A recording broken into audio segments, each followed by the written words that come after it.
Well, good morning and welcome Retail Alliance members to our first coronavirus briefing. If you could please make sure that you mute your phones or computers, and you can look on the right-hand side, see the microphone, and you want to make sure that there's a red line going through it. This will eliminate a lot of the background noise. And we will be having some Q&A at the end of this session. So let's begin. My name is Ray Mattis. I'm the President and CEO of Retail Alliance. And obviously this is very unprecedented times. There's a lot of fear. There's a lot of unknown. It's very surreal, as well as very uncertain as it relates to the coronavirus and how it's impacting all of us from a personal basis as well as a business basis. So to try to ease some of these fears, we want to launch this weekly coronavirus briefing to inform our members of the latest developments in relationship to the retail industry. Our goal is to keep the briefings very short and sweet, hopefully no more than 30 minutes. And we're going to hear from several folks. We're going to hear from Kate Baker, our lobbyist with the Virginia Retail Federation, who will provide us updates on the federal as well as the state levels. And she will also tell you about our most recent action alerts. Collie Ross Seibert, our VP of Communications, will also provide an update on what the Retail Alliance team are doing to help our members. We are in constant monitoring mode as far as the impacts for our members. Then there's going to be a follow-up with a question and answer session for all of you to ask questions that you may have. Your questions can be submitted through Zoom throughout the briefing, but to minimize confusion and time, we will address them all in the Q&A session at the end. We will also have Lori Yonke, an HR expert, to join us and field any human resource questions. So let's jump right on in, and I'm going to hand it over to Kate Baker. Kate? Hi, everybody. Joining you from my home, self-quarantined. So I'm going to start with the federal update, which many of you saw the VRF emails that have gone out in the last day or two.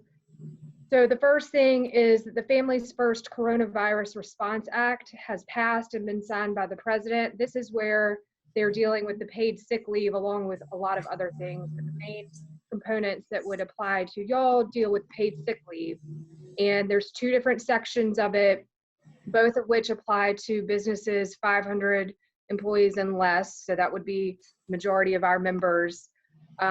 There is the actual paid sick leave section that's 2 weeks of paid leave.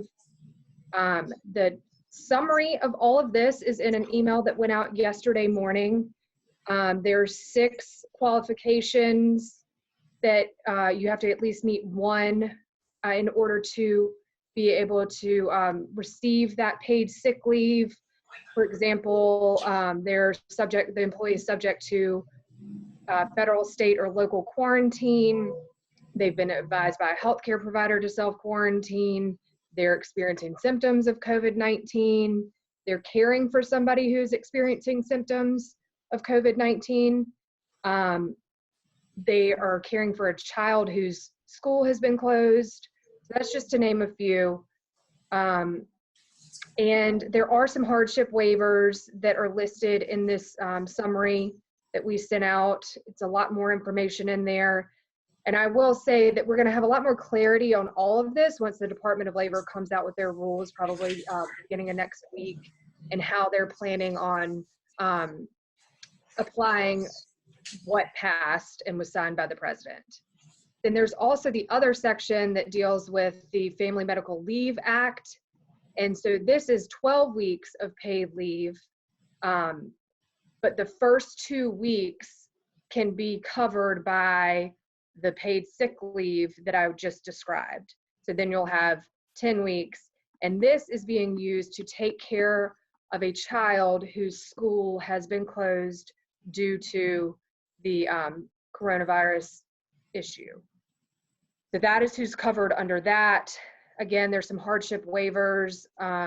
Typically, the hardship waivers are employers with fewer than 50 people, and then it would cause a great deal of harm to their business. So what that actually means, we will find out once the Department of Labor comes out with their rulings.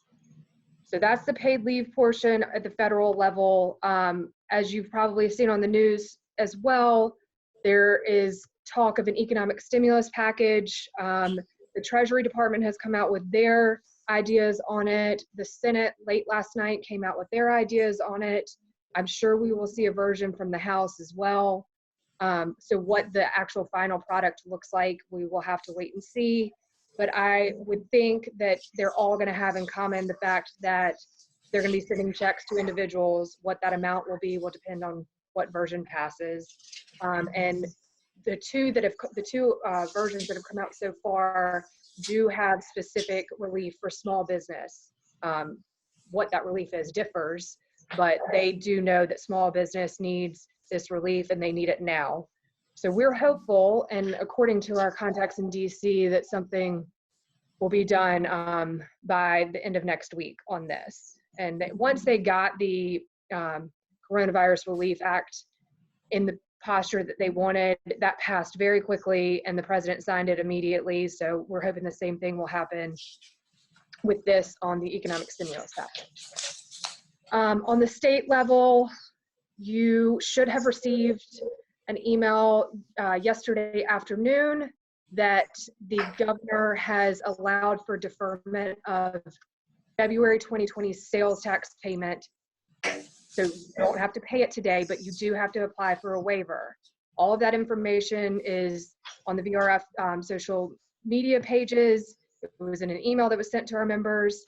It should have been sent to you by the Department of Taxation as well, with the bulletin and the link that you click to apply for the waiver. It's on the VRF website. So if you haven't seen that, please let me know and we can get you the bulletin from the Department of Tax so you can apply for that waiver if you need it. I will say that according to the governor's press conference yesterday, interest rates will still apply.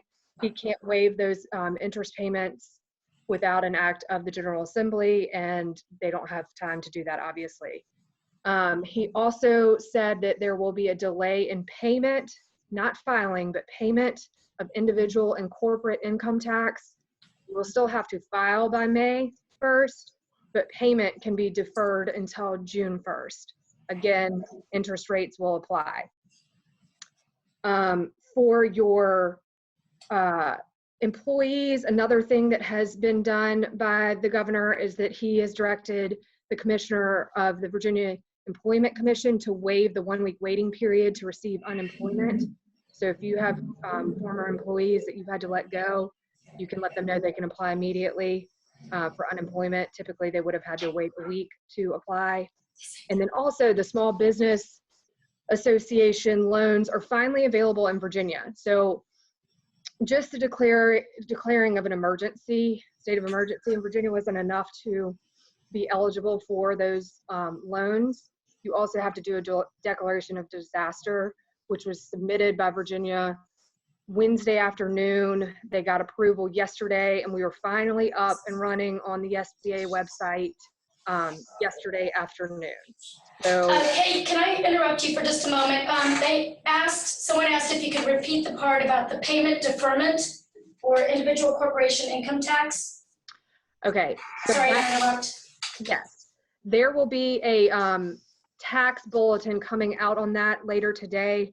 I've asked that they send that directly to me as well, so that we can include it just like we did with our sales tax bulletin and our email yesterday. But according to the governor's press conference yesterday, you will still have to file your corporate and individual income tax as of May 1st, but payment can be deferred until June 1st. You will be charged interest. So once we get the bulletin that gives the specifics from the Department of Taxation, that will be sent out to our membership as well. Okay, thank you. Mm-hmm. Okay, so back to the SBA. We are live and available on the SBA website. This was sent out yesterday evening at 6 p.m. from VRF. So it's got directions on how to get on the website, where to click, and it should be pretty self-explanatory. I know Lori and Tobias will be on to answer questions about that. They're the experts in that kind of stuff. And then also, you'll see here that we're talking about action alerts. It is so important that when you see an action alert from Virginia Retail Federation, you click on it and take the time to submit that email to whoever it's going to. For example, yesterday, we sent an action alert asking you to reach out to the governor and asking him to take action to help retail in Virginia. And I know that for at least some of the people that have sent that, some of the response that they got had to do with that the SBA loans are now available. We are going to continue to send our action alerts to the governor and to legislators and to our federal officials as well on how they can help retail in Virginia and what retail really needs. So if you want your voice to be heard, that is a huge way to do it. It's an easy way to do it. It's one click. You can add your personal story into an email that's already drafted for you, and then you hit send. It's super easy. It should take like 1 to 2 minutes if you're going to add in your personal story, which I highly recommend that you do so it doesn't just look like a form letter and they really see the impact of how it's hitting specific types of retailers. And as you all know and have seen, things are changing by the minute. We are trying to communicate as fast as we can once things change and get relevant information out to our members without completely overwhelming you. If you do have questions, Jody and I are available.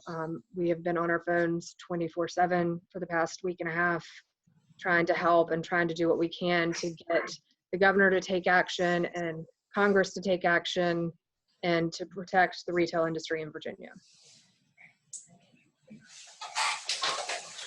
Thank you, Kate, very much for that update. So now we're going to go to Lori Tobias. Yes, if they have anything to add to that. Lori Tobias, welcome. Do you have anything to add to Kate's presentation? Okay, can you hear me? Yes. Yes. Okay. Just on the HR side, you know, we all went overnight from managing P&Ls to managing balance sheets, and everything right now needs to be about liquidity. So in terms of your people plan, I know as small businesses, we want to have big hearts, but we need to be very calculated at this point. What's extremely difficult, I think, in all of this for all of us is we do not know how long this is going to last. So just to reinforce what Kate said, if you're not following what's coming out in the legislation, you need to get caught up on that, participate in the action alerts, and make sure you're looking at what is your business going to look like if it stays like this for 2 to 6 months, and make your decisions accordingly. Tobias, do you want to talk about the loan piece? Yeah, you can tell me how to unmute. Star 6 will unmute. Okay. Am I unmuted? Oh, I guess I'm unmuted since I got the official message. We applied for an SBA disaster loan yesterday. I participated in Rob Whitman's town hall yesterday around lunchtime, and he had Deputy Secretary Navarro on the phone with him, which was very helpful to get some information from that perspective. As Kate mentioned, it took a while to get the SBA disaster resolution approved. It was actually supposed to take 48 hours. The SBA was able to do it in 24 hours, which, as it was described, is definitely warp speed for government, but that was very good news. What's not working at warp speed is the SBA website. So when you get on there, come with a lot of patience. It took me about 4 hours to complete our application of 6 to 8 forms. If you have done any SBA loans before, you're familiar with those forms already, and you know how cumbersome and time-consuming these applications can be. This disaster application, however, is really streamlined. So they've done a good job really cutting out the unnecessary documents. I'm assuming there's going to be lots of follow-up, with additional information. The first thing you need to do is also go to sba.gov and Google sba.gov disaster loan program. You need to create an account identifying yourself and your business, and then the application process can start. What I did in preparation, and also while the website was working very slowly, I basically completed a paper version of the application, so I had all the information ready for the online forms when they finally loaded. It includes request for tax transcripts. It includes uploading your most recent business tax return in PDF form. So you either, if you don't have it electronically, you need a scanner for your tax transcript request. You will need a scanner, so have that ready. And then it's really pretty streamlined. There, you need to complete a personal financial statement if you have ownership of 20% or more in your business, and then create some certification questions there as well. Again, the website is extremely slow, but it works. If the document doesn't upload, just try it 10 more times and it'll work eventually. That's at least how it was yesterday afternoon. And then I got the confirmation that the application was submitted. Some of the details that Deputy Secretary Navarro shared yesterday was about the loans. They are 3.75% interest, up to $2 million. The loan amount is not something that I was able to request. It seems to be something that the SBA will determine based on creditworthiness and need once the application process is actually going on. I don't know if Kate or anybody has some more information on that, but that was my understanding. The repayment terms were outlined that there are no repayments due the first 12 months. Payment terms can go up to 30 years. And between, if I remember correctly, between Virginia and the federal government, the goal is to convert a lot, or maybe optimistically as many of those, to grants, depending on how the situation develops. The time period from application to funding is supposed to take 20 days. So this will not help on April 1st. So as we have, I would suggest get in touch with your landlord and try to work out something if that's an issue. But hopefully, again, within 20 days, and I assume those are business days, comparing the information from Deputy Secretary Navarro and what's on the SBA website. So this may come through end of April for helping with ongoing issues there. There may be an immediate funding of $25,000 if they follow the guidelines that are in the printed version, which are kind of the high-level things for any generic disaster loan. I'm not sure how this has changed with the coronavirus situation. But again, it's a lifeline. It made me feel better, although it took forever, and it gives us some hope, because also our customer traffic has pretty much dried up in our retail stores, and we just need something to hold on to and figure out how this lasts. Because as Lori said, the time frame is just completely unknown. I think everybody is in the mindset of this taking maybe 2-3 weeks, but I don't think that's the case. So we are in the process of waiting for that, trying to reinvent ourselves as a retailer, trying to stay viable and engaging with our customers. I hope I covered again, this is very high level and very fast. If anybody has any questions, I can try to answer them based on what I heard yesterday in the town hall and from our experience. Otherwise, I turn it back over to Ray. Thank you, Toby. Thank you, Lori.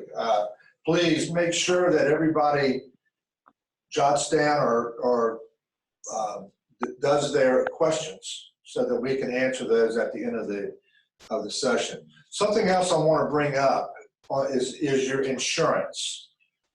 Many times your insurance policies are based on retail sales. So during these times, you might want to contact your insurance companies and see if you would qualify to get a reduction on the premiums. Check your policies first and see if that is indeed the case in your own premiums. So now what we're going to do is going to call on Kylie, and Kylie's going to give us some updates on what Retail Alliance is doing.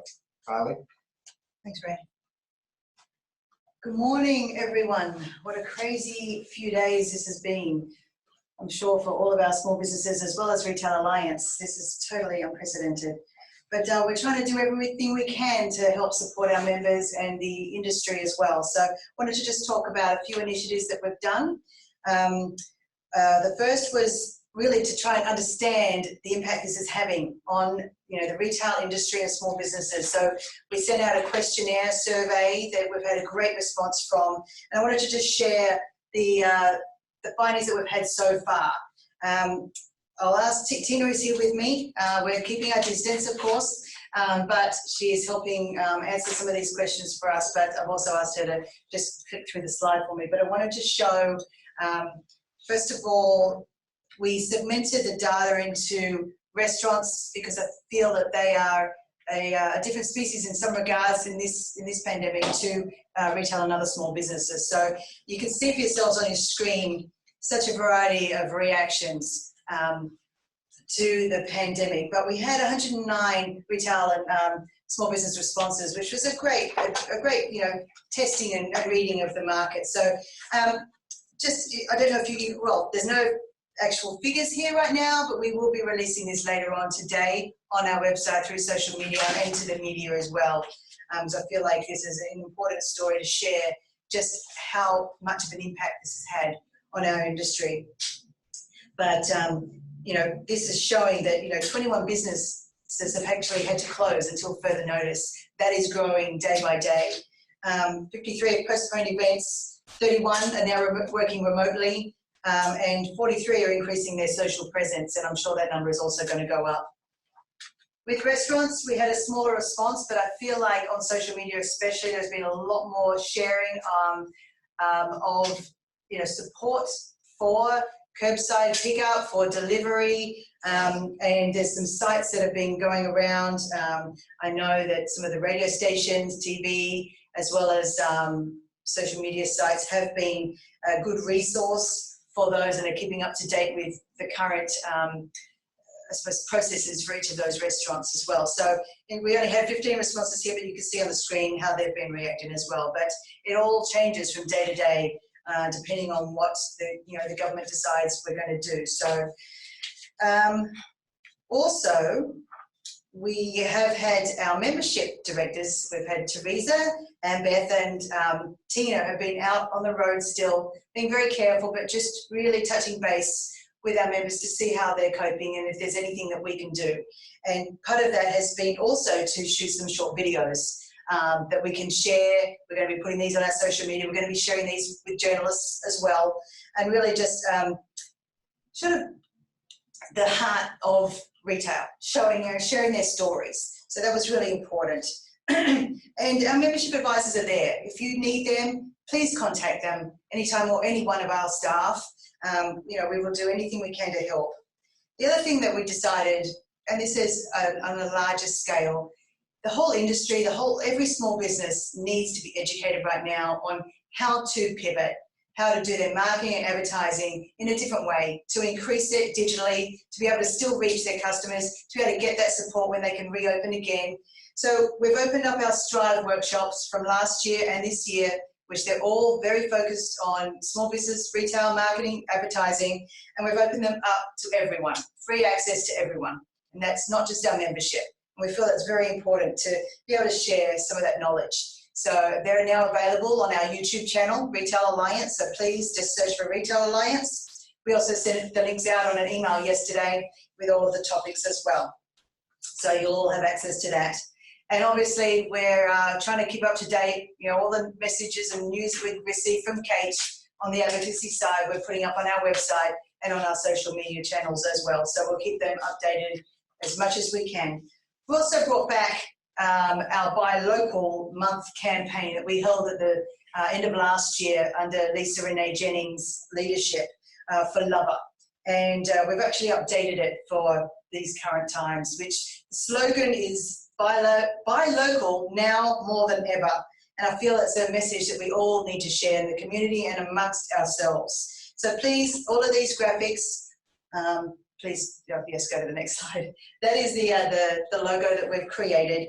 It's something you can share. On the next slide is just some examples of how Lisa Renee has been implementing the campaign, putting the key messages of, once a day, just, what consumers can do. These are on the Be a Local Lover Facebook page, but please share any of them. They're all resources. We're going to add them to our website as well, so you can download them, and please use them and share them as you feel you need to. So that's just an extra little thing that we are doing. So contact Lisa Renee Jennings with any questions regarding that campaign. I think that's all for me. We're going to move on to the Q&A session. So please, I'm handing over to Tina to be able to monitor the questions as they come in, and Laurie Younker and Tobias, I should say, and Kate Baker are all online. Ray is still here, and I'll be here too if you have any questions. Do you want to mention the website is running smoother between 11:30? Yes, and there was a comment that there's a few people who have dialed in on the telephone, may not be able to see the comments that are made. Tina, what was the comment? The website, the SBA website seems to be running much quicker between 11:30 p.m. and 7 a.m. I'm sure some of you are up at that time right now, so if you do want to get on, and that seems to be the time. That was given to us from Alyssa. So thank you. Thanks very much. And yes, if there's any other messages of support or experiences that you've had, we've got the Facebook member page. We've also got our normal Facebook page under Retail Alliance. So please go in there, share your experiences with each other, because we are all in this together. We're all small businesses, so please do that. You want me to give some tips of what people are talking about? Yes, and Tina, just very quickly, Tina's been out there on the road, and she's got some great experiences and knowledge that she can share. Right. So one of the biggest things our retailers that are on the Lava app can do, just to get more exposure, please remember to tag @Be a Local Lava. If you need help with that, let me know. You're reaching your your consumers, but if you want to reach even more, this is just going to help you. Also, hearing that the businesses that are close in proximity to each other are sharing each other's stories, sharing what's going on. That's going to be helpful. Just some other tidbits. If you're closing your doors, but you want to sell stuff online, people are nervous. They're saying, well, what about getting our contamination on the other people's things? Their gloves. Wear any type of gloves. You can still send things out. The postman can deliver boxes to you, and then you can have them pick them up. So you don't have to go wait in line at the post office. They can do all that for you. So if you have any questions, or if you need any help with marketing or doing any of these things, please ask Beth or I or Teresa and Lisa Renee, and we can help you with that. So yeah. Thank you, Tina. Thank you, Kylie, Kate, and of course, Lori and Tobias. Do we have any questions? I'm going to put up the Lava hashtag. Okay. And also, okay. Okay. No questions? Tina, are we? Let's see. Lisa asked, do you think we can implore the local municipalities to allow yard signs without fees or penalties during this time so people know who is open? My business is off-road in a plaza and many closed businesses, so people might not know that they're there and open. That's a Kate question. Kate, can you answer that? I mean, we can ask. I don't know that they will take act. I'm not going to give anybody advice, but I would think that they probably aren't going to be enforcing some of those signage things right now. I don't know that for sure, but yes, we can look into that. Hey, it's Lori. If I can just add one thing on that. It's very interesting right now how the public is responding to businesses that are staying open. So just be aware, you know, we're going to stay open as long as we can, but we have been getting feedback on social media where people are very critical of you're exposing your people and why aren't you shutting down, and this is a public health thing. So just be prepared for how you can respond to those. The reality is we want to keep paying our people as long as we can. But one thing I'll mention, just national trends, we're starting to see states shutting down all non-essential or all life-sustaining businesses. I think it's going to happen here. I hope not soon, but it's coming. So I was going to mention that that other states, it's been the trend in other states, and we are likely to see it here in Virginia as well. The governor has not been willing to pull the trigger on that yet, but it's life essential businesses, which would be retail. The retail businesses would be grocery, convenience, drugstore, convenience being gas. Some states have included home improvement so that people can have access to things if something goes on in their house. It just depends on what the state is, but the 3 essential are typically grocery, convenience gas, and then the pharmacies.